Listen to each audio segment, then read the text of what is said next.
As bird flu outbreaks on dairy farms decline, scientists are still trying to figure out how the virus spreads.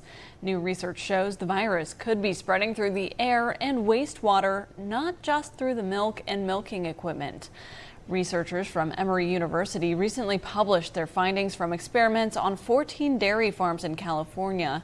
So here with more on these preliminary findings is Ohio State Extension Trumbull County agriculture educator Lee Beers. Thanks for joining us. Marty, thanks for having me. Of course. So as we go through fair season with a lot of livestock exhibits, is bird flu still a persistent problem in the area and something that farmers are taking precautions for? Yeah, bird flu is still persistent. Fortunately, we've had very few reported cases in Ohio since April. There have been no reported commercial flocks infested with or infected with bird flu since, I believe, April 14th, according to the USDA. So even though we're in fair season, the risk has dropped significantly, but we always need to be concerned about following our biosecurity protocols to make sure that we continue to be safe. Okay, so based on these findings that the virus could be airborne, how much harder does that make it for farmers to control or prevent the spread of avian flu?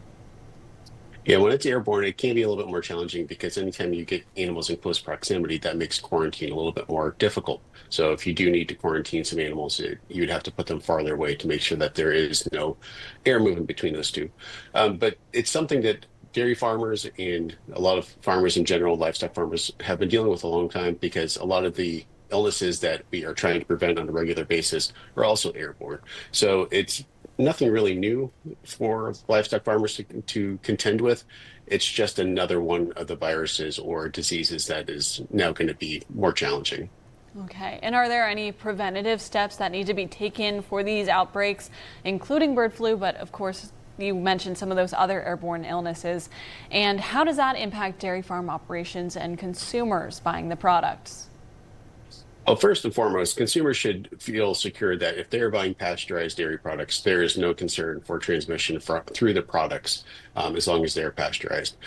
For dairy farm workers or just dairy farmers in general, following biosecurity measures, making sure that you are following a established protocol for vaccinations, you are monitoring your herd health, you're in close contact with the veterinarian, and you're also providing protections for your workers. So making sure that they are not in too close of contact with any sick animals for a prolonged period of time, and just making sure that they have PPE or personal protective equipment available if needed. And it sounds like there's lots of lessons that have been learned from this past major outbreak.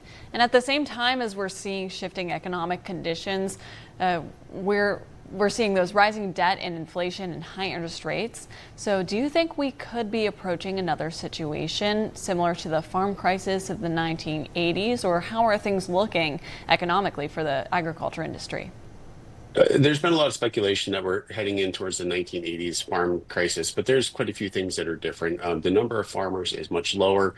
The overall debt is much lower per farmer compared to the 1980s. Low crop commodity prices are not helping anything, and the local weather has been a bit of a challenge.